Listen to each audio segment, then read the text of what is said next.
శ్రీకాంత్ ప్రేక్షకులకు నమస్కారం. ఈరోజు మన స్టూడియోకి మంచి కళాకారుని తీసుకురావడం జరిగింది. ఉస్మానియా యూనివర్సిటీ విద్యార్థి, మంచి రచయిత, మంచి గాయకుడు కుంట వెంకట్ మనతో ఉన్నాడు. నమస్తే వెంకట్. నమస్తే అన్న. వెంకట్, నీ గురించి నీ యొక్క కుటుంబ నేపథ్యం తెలుసుకునే ముందు మన తొలికాంతి ప్రేక్షకుల కోసం ఒక మంచి పాట అన్న. ముందుగా ఈ అవకాశం ఇచ్చినటువంటి తొలికాంతి మీడియా అధినేత దుర్గా వెంకన్న గారికి నా యొక్క ధన్యవాదాలు తెలియజేసుకుంటున్నాను. మన ప్రేక్షకుల కోసం ఒక పాట వినిపిస్తా. అది అమ్మతో స్టార్ట్ చేద్దామని అనుకుంటున్నాను. ఓకే, సంతోషం. మంచి పాట. అమ్మ నన్ను కన్నందుకు వందనాలు, అమ్మ నన్ను సాధినందుకు వందనాలు, అమ్మ నన్ను కన్నందుకు వందనాలు, అమ్మ నన్ను సాధినందుకు వందనాలు.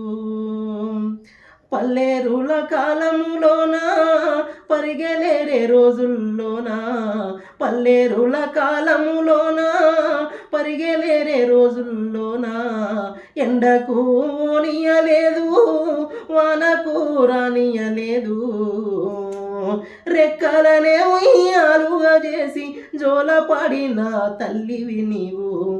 అమ్మ నన్ను కన్నందుకు వందనాలు, అమ్మ నన్ను సాధినందుకు వందనాలు.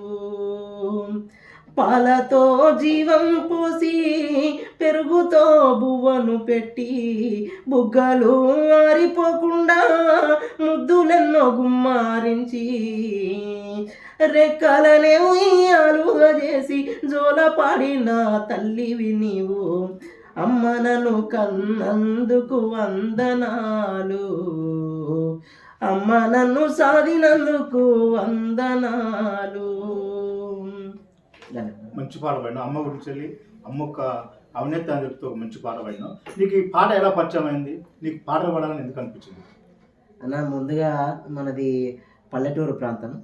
మాది రాజన్న సిరిసిల్ల ఎల్లారెడ్డిపేట మండలం బండలింగంపల్లి విలేజ్ అన్న.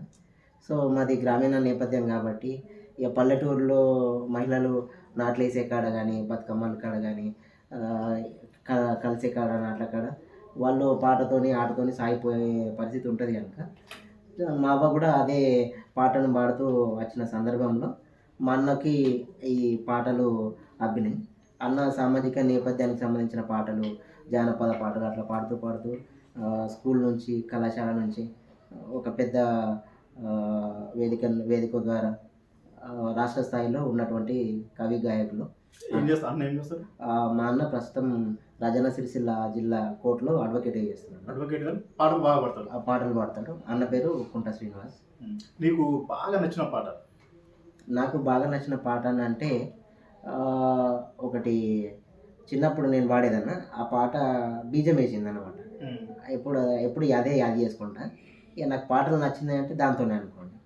నాకు నచ్చినటువంటి పాట పాడాలనిపించింది ఆ పాడిన తర్వాత? అవునండి. జుంబకు జుంబకు జుంబకు బోలో జుంబకు జుంబకు రే, జుంబకు జుంబకు జుంబకు బోలో జుంబకు జుంబకు రే, అడవి తల్లికి దండాలో మా తల్లి, అడవికి దండాలో మా, అడవి సల్లంగుంటే అన్నానికి కొదవాలేదు, పంటలింటికొస్తే పండుగ చేద్దాము, జుంబకు జుంబకు జుంబకు బోలో జుంబకు జుంబకు రేం. కొండల నుండి కోనల నుండి గోదారమ్మ పరుగులు చూడు, గోదారమ్మ పరుగులు చూడు, వంపులు తిరుగుతూ అయ్యారంగా పెనుగంగమ్మ ఉరుకలు చూడు, పెనుగంగమ్మ ఉరుకలు చూడు, ఏటిలో ఊట చూడు, శని మెల సెగలు చూడు, ఏటిలో ఊట చూడు, శని మెల సెగలు చూడు, కొండలటి కొని బండల మింగే కొండ సిలువల కోరలు చూడు. ఈ పాట ఈ పాట నీ మొదటి పాట, పాడిన పాట. ఈ పాటతో బాగా రెస్పాన్స్ వచ్చిందా? చిన్నప్పుడు బాగా పాడుతుంటే అన్న.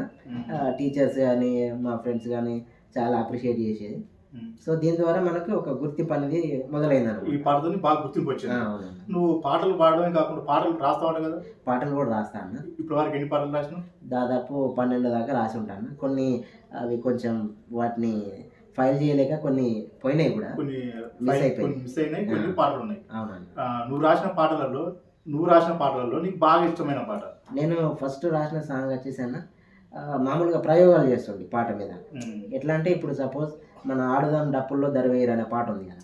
ఆడుదాం డప్పుల్లో దరివేయరు అనే పాట ఉన్నప్పుడు నాకు క్రికెట్ అంటే బాగా ఇష్టం. సో గ్రౌండ్లోకి వెళ్ళినప్పుడు ఫ్రెండ్స్తో ఇక మేము ఆడుతూ ఉన్నప్పుడు కొంచెం ఆ జోష్లో ఆడుదాం మైదాన్లా క్రికెట్ ఆడుదాం, అచ్చిదాం పాలచ్చినట్టు 6 కొట్టుదాం, బ్రెట్లీ బౌలింగులోన బౌండరీలను, షేనువర్ను బౌలింగ్లో 6 రాను, ఆడుదాం అరే ఆడుదాం అరే ఆడుదాం మైదాన్లా క్రికెట్ ఆడుదాం, అచ్చిన బాల్ వచ్చినట్టు 6 కొట్టుదాం. అట్లా ఇంకో పాట ఉంటాను.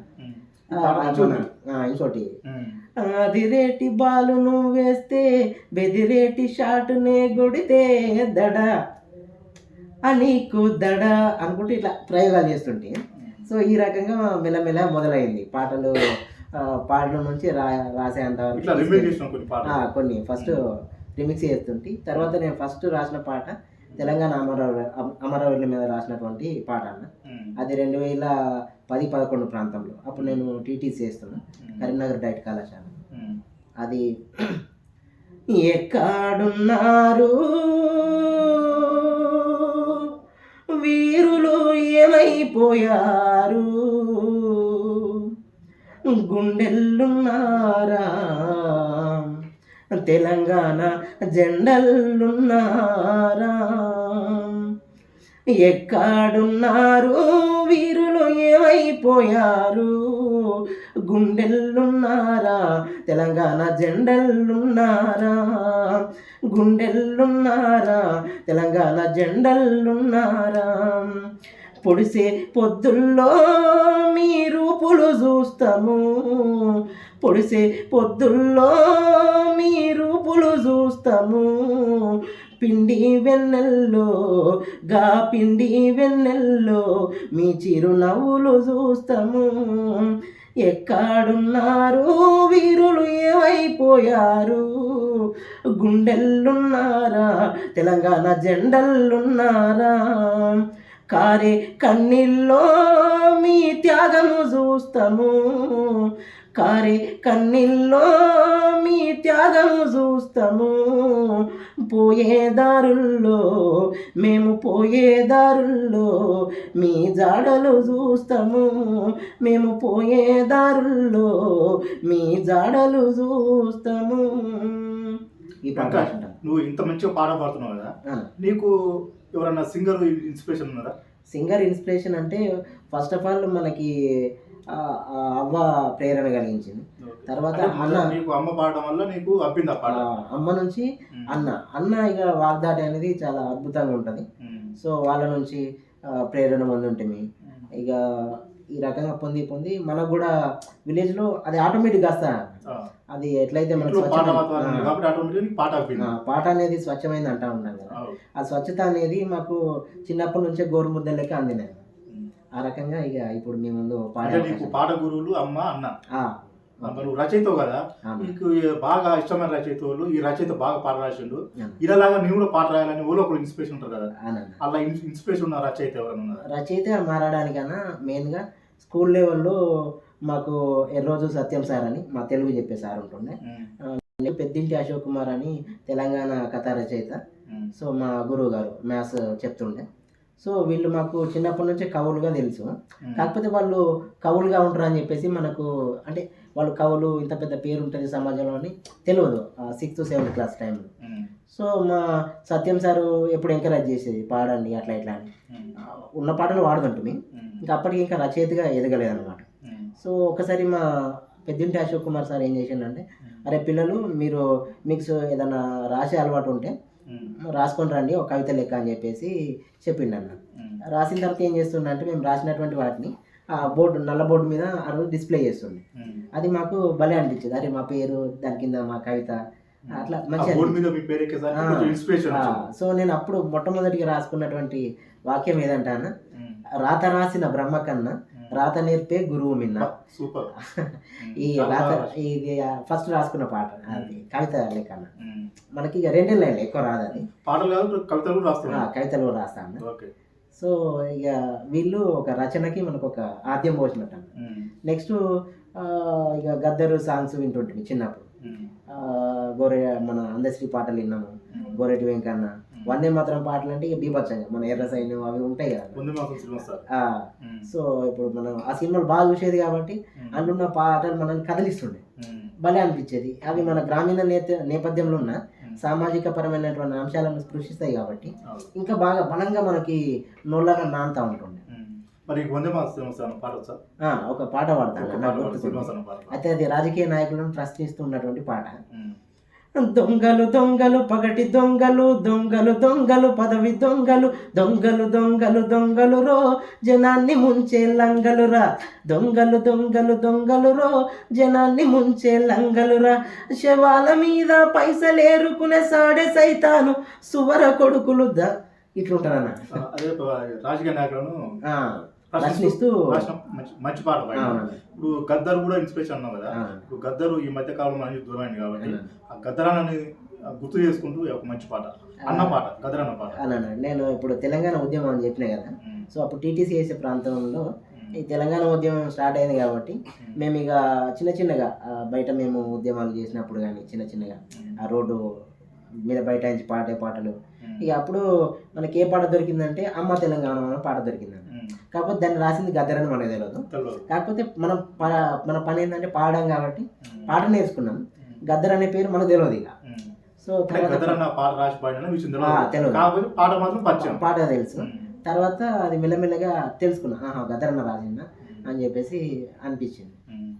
నేను మొట్టమొదటి వాడిన పాట ఏంటంటే, అమ్మా తెలంగాణమా ఆకలికే కలగానమా, అమ్మా తెలంగాణమా ఆకలికే కలగానమా, అమ్మ నీకు వందనాలమ్మ చల్లని ప్రేమానిదమ్మ, అమ్మ నీకు వందనాలమ్మ చల్లని ప్రేమానిదమ్మ, నిండు ముత్తైన తెలంగాణము ముండమోసినట్లున్నదమ్మో, అమ్మ తెలంగాణమా ఆకలికే కలగానమా, కుసుమ పువ్వులు నూరమ్ము పసుపు పూసుకుందమ్ము, కుసుమ పువ్వులు నూరమ్ము.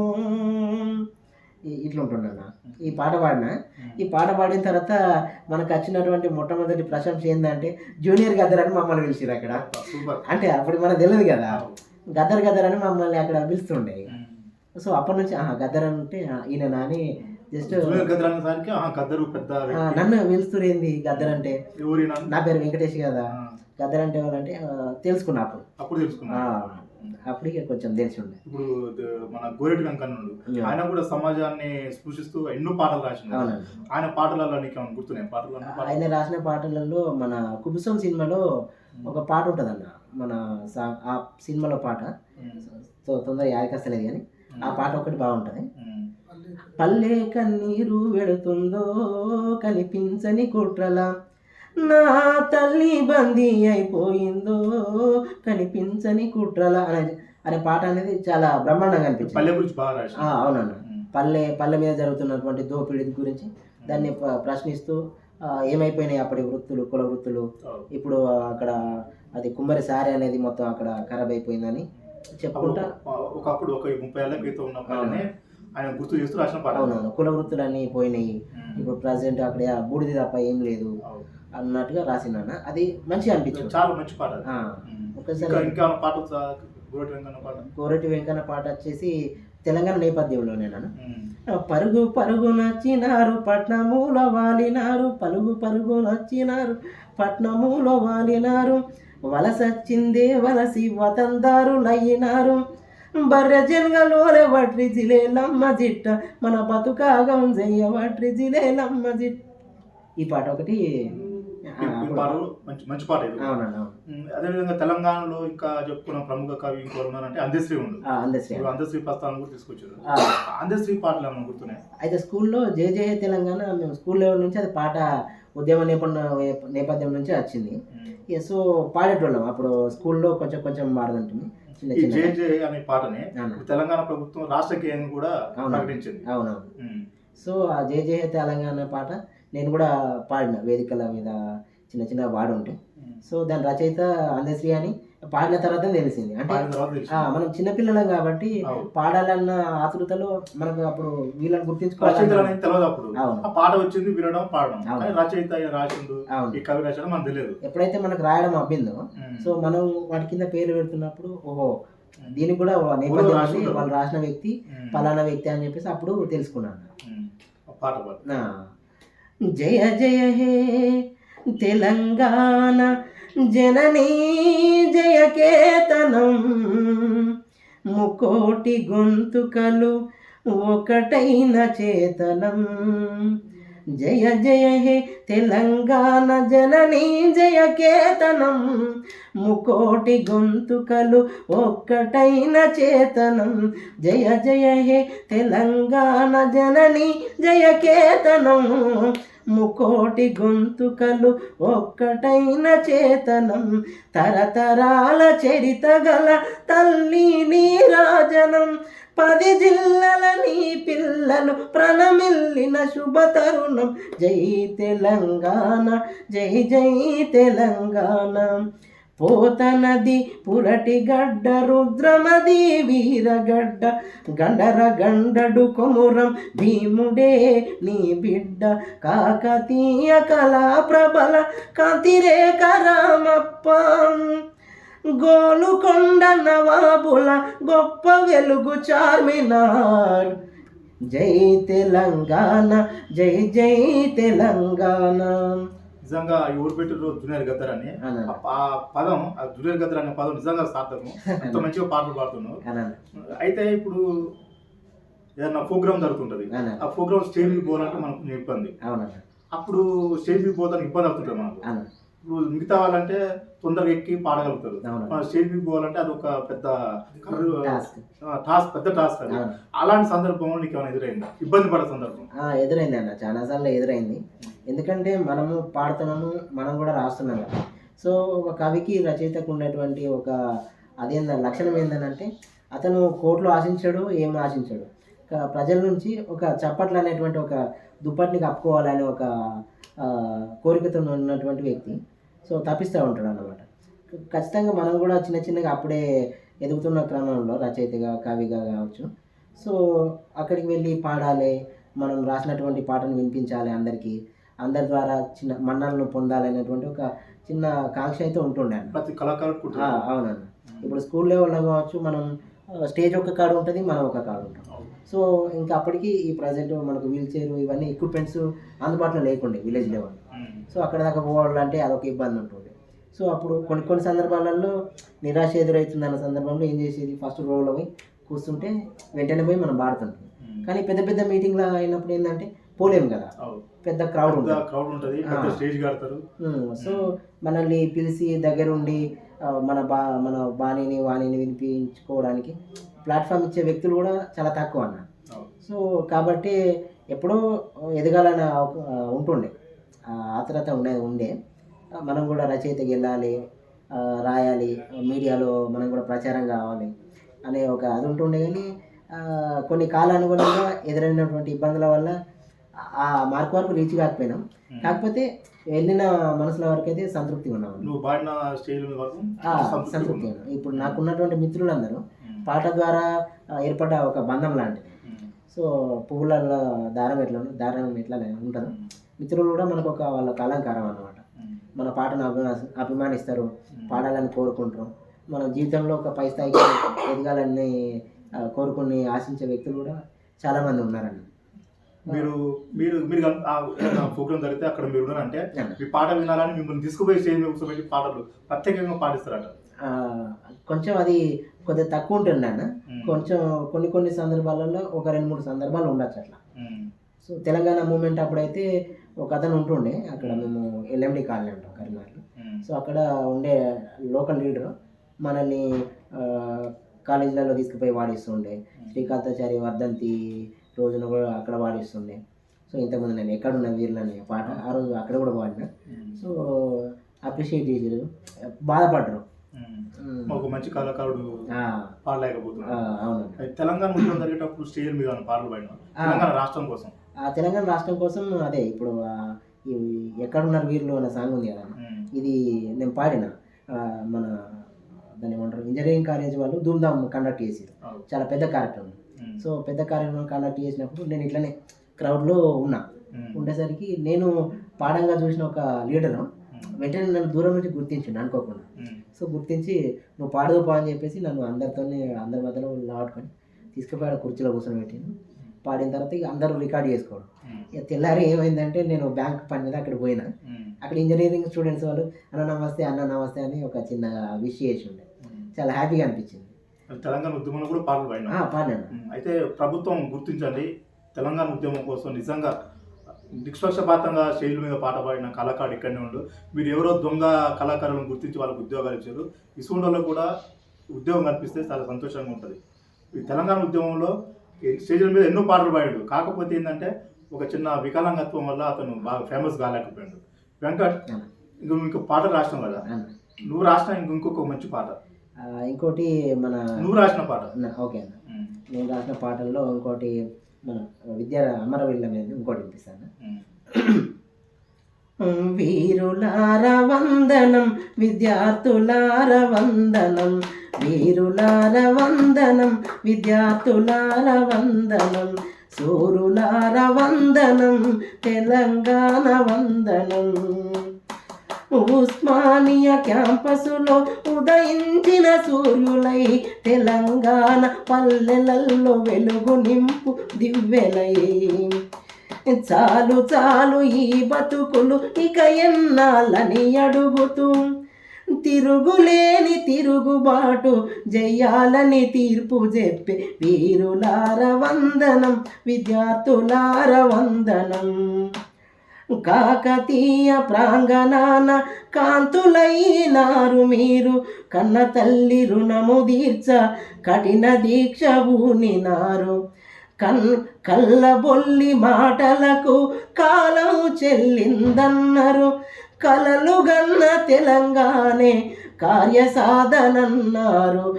వీరులార వందనం, విద్యార్థులార వందనం. ఇది అప్పుడు రాసుకున్నాను.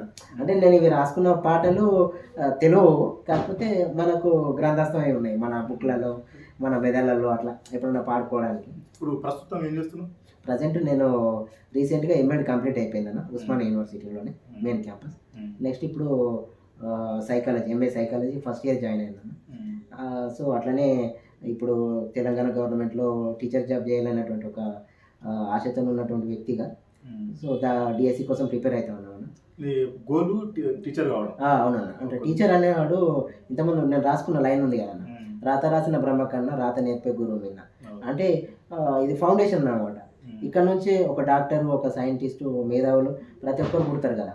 సో ఈ గురుతర బాధ్యతను అనేది నా అక్షరం నాకు గుర్తు చేసింది ప్రాథమిక స్థాయి నుంచి. సో కాబట్టి దాంట్లో ఉన్నటువంటి ఒక హుందతనం అనేది నాకు చిన్నప్పటి నుంచి ఇలా డ్రెస్ అప్ చేసుకోవడం కానీ, సో అప్పటి నుంచి అలవడింది. కాబట్టి మనకి ఈ వృత్తి అయితేనే ఒక అలంకారంగా ఉంటుంది, మొత్తంగా నిలబడుతుంది అని చెప్పేసి ఒక అది ఉండన్న.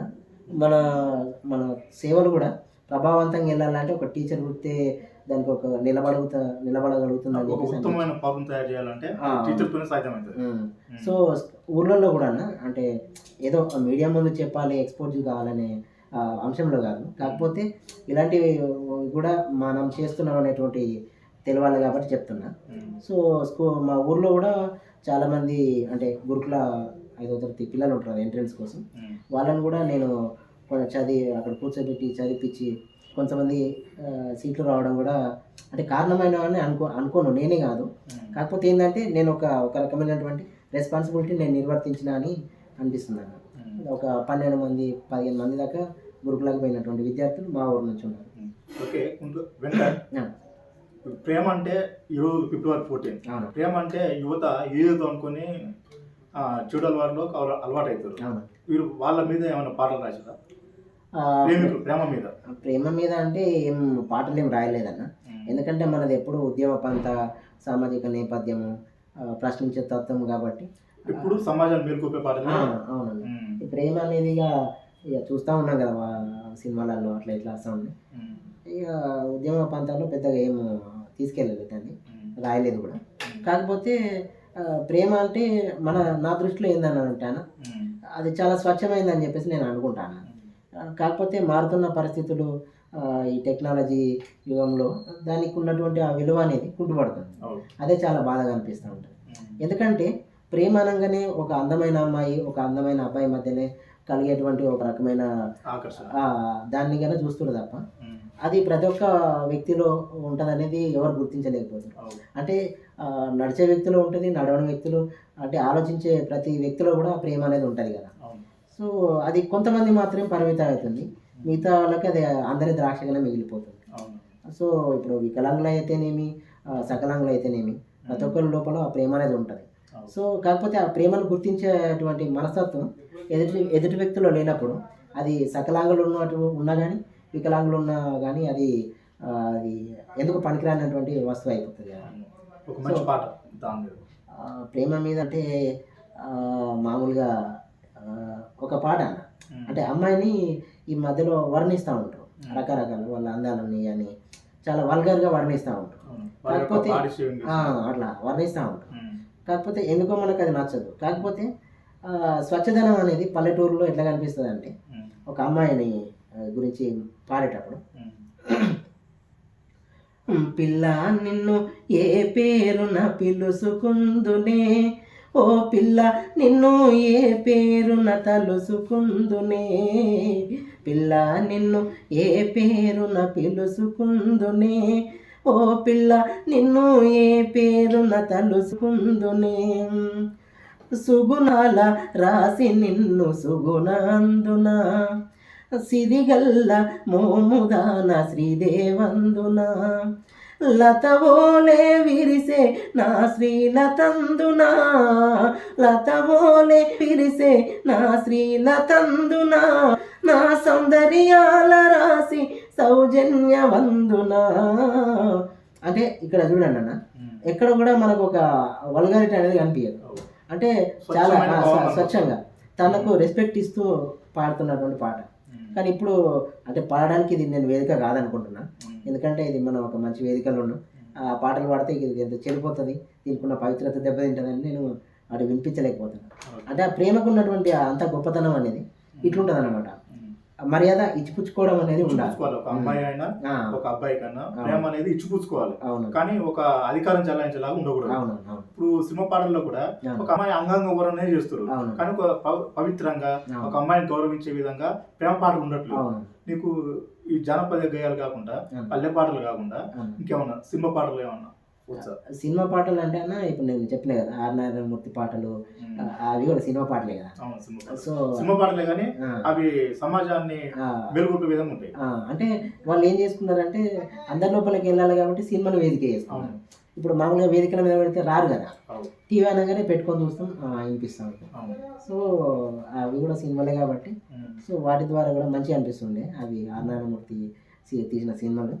సో సినిమా పాటల్లో కూడా కొన్ని మంచి పాటలు ఉన్నాయి, వాటిలో కూడా లేవనడానికి లేదు. సో సినిమా పాటలు అనేసరికి తొందరగా యాదకేస్తాను.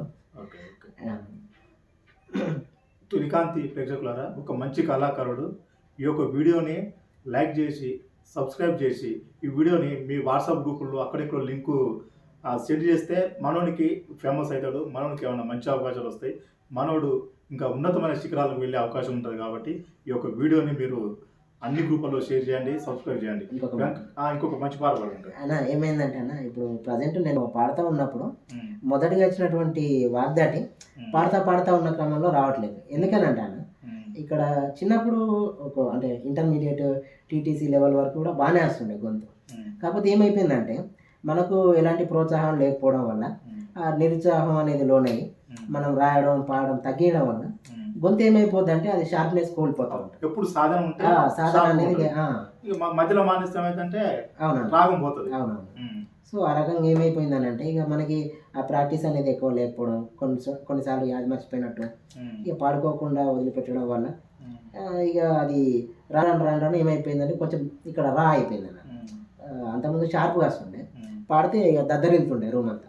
సో అట్లాంటి పరిస్థితి నుంచి కొంచెం బొంగురుగా అంటే మనం 1-2 పాటలు తప్ప పాడలేకపోతున్నాం ఏకదాటిగా. సో నేను ఈ సమాజానికి లో ఉన్నటువంటి వ్యక్తులకి అన్న మన తొలికాంతి వేదిక ద్వారా అన్న ద్వారా ఒక విషయం ఏంది చెప్పదలుచుకున్నా అంటే ఎవరైనా కానీ ఒక ప్రతిభను కనబరుస్తూ ఉంటే దాని వెనుక ఒక సపోర్ట్ ఇచ్చేటువంటి వ్యక్తి లేకపోతే అది ఎంతటి గొప్ప కళ అయినా కానీ అది అయిపోతూ ఉంటాం. సో కాబట్టి దయచేసి ఎవరైనా కానీ ఇప్పుడు మధుప్రియ తీసుకుందాం. మధుప్రియకి ఒక స్టేజ్కి అవకాశం ఇచ్చినటువంటి వ్యక్తి మన గద్దరన్న. సో ఆమెను రేలారే కాన్సెప్ట్లో కావచ్చు, అక్కడక్కడ తెలంగాణ ధూమ్ధాంలో కాడ కానీ అట్లా పాడిస్తూ ఉండే. సో ఆమె చిన్న వయసులో ఉన్నప్పుడు చూస్తున్నప్పుడు అప్పుడు మనం కూడా వాడుతున్నాం, కాకపోతే మనం తెలియదు. సో అట్లాంటి అవకాశం మనకి ఇస్తే దొరికితే బాగుండనేటువంటి ఒక ఆశ అనేది అప్పుడు ఉంటుండే. కాబట్టి మీ ద్వారా నేను ఏం తెలియజేస్తున్నా అంటే అది వికలాంగులైనా ఎవరైనా ఒక ప్రతిభ ఉంటే దాన్ని కొంచెం తట్టి లేపి వాళ్ళకు ఒక వేదికను మీ ద్వారా లేదంటే ఇంకా వేరే వాళ్ళ ద్వారా చెప్పి వాళ్ళకు ఒక ఫ్యూచర్ని ఇచ్చే విధంగా మీరు వాళ్ళకు తోడ్పాటును అందిస్తారని చెప్పేసి నేను మీ తరపున ఆశిస్తున్నా. అదే ఇప్పుడు మన తొలికాంతి యూట్యూబ్ ఛానల్ స్టార్ట్ చేయడం ముఖ్య ఉద్దేశం అదే. మనలాంటి వాళ్ళు కళాకారులు ప్రతిభ ఉండి మనల్ని ముందు తీసుకొచ్చి వాళ్ళు లేకపోవడం వల్ల మనం ఇంకా వెనకనే పడిపోతున్నాం. కాబట్టి అలాంటి వాళ్ళందరినీ వెతికి పట్టుకొచ్చి మనం సమాజానికి తెలియజేయాలనే ఉద్దేశంతోనే మనం ఈ యొక్క కార్యక్రమం చేపట్టడం జరిగింది. థ్యాంక్ యూ, మీకు చాలా ధన్యవాదాలు అన్న. ఎందుకనంటే ఇంత సుదీర్ఘమైనటువంటి ఇంటర్వ్యూ నేను ఎప్పుడూ ఇస్తానని అనుకోలే. సో అది మీ ద్వారా నెరవేరినందుకు చాలా సంతోషం. అది మన ప్లాట్ఫామ్ అయినందుకు ఇంకా గర్వకారణంగా ఫీల్ అవుతుంది. వెంకట్, చివరిగా ఒక మంచి పాటతో ముగిద్దాం మనం. సో అంటే ఈ నిరాశ నిస్పృహలు అనేటివి మనకు లైఫ్లో కామన్గా వస్తూ ఉంటాయి అన్న. ఇప్పుడు పాట పాడడానికి అవకాశం దొరికినప్పుడు కావచ్చు, ఇప్పుడు ఉద్యోగం చేసే క్రమంలో మనకి జాబ్ రాకపోతే కావచ్చు, లేదంటే ఒక ప్లేస్కి మనం వెళ్ళలేని పరిస్థితి ఉన్నప్పుడు కావచ్చు. సో ఇలాంటి ఎదురైనప్పుడు ఖచ్చితంగా మనకు పాటను మాటను లేదంటే మనకు సంబంధించిన ఒక అక్షరము తోడైనప్పుడు అంటే ఎవరో ఉండాల్సిన అవసరం లేదు. ఒక కవి గాయకునికి అక్షరమే ఒక ఆప్తునిగా ఉంటుంది. సో నాకు కూడా ఒక పాట అన్న సుద్దాల అశోక్ తేజ మన సినిమా వచ్చేసి శ్రీహరి ఉంటాడన్న, అది భద్రాచలం సినిమాలో ఒక పాట ఉంటుంది. ఒకటే జననం ఒకటే మరణం ఒకటే గమనం ఒకటే గమ్యం, గెలుపు పొందే వరకు అలుపు లేదు మనకు, బ్రతుకు అంటే గెలుపు కొరకే బతుకు, కష్టాలు రాని కన్నీళ్ళు రాని ఏమైనా రాని ఎదురేమి రాని, ఓడిపోవద్దు రాజీ పడద్దు నిద్రేని కద్దు నింగేని హద్దు, ఒకటే జననం ఒకటే మరణం ఒకటే గమనం ఒకటే గమ్యం, గెలుపు పొందే వరకు అలుపు లేదు మనకు, బ్రతుకు అంటే గెలుపు కొరకే బతుకు, రాబోయే విజయాన్ని పిడికిలిలో చూడాలి, ఆ గెలుపు చప్పట్లు గుండెలలో మోగాలి. వెంకట్, మా స్టూడియోకి వచ్చి ఈ పాటలతో మన ప్రేక్షకులను అలరించినందుకు నీకు ప్రత్యేక ధన్యవాదాలు. నువ్వు అతి త్వరలో ఒక ఉన్నతమైన గాయకునిగా తెలంగాణ రాష్ట్రంలో ఉండబోతున్నావు. మా తొలికాంతి వేదికగా నీకు ఆల్ ది బెస్ట్ చెప్తూ మరొకసారి ప్రత్యేక ధన్యవాదాలు. ధన్యవాదాలు అన్న. జై తెలంగాణ.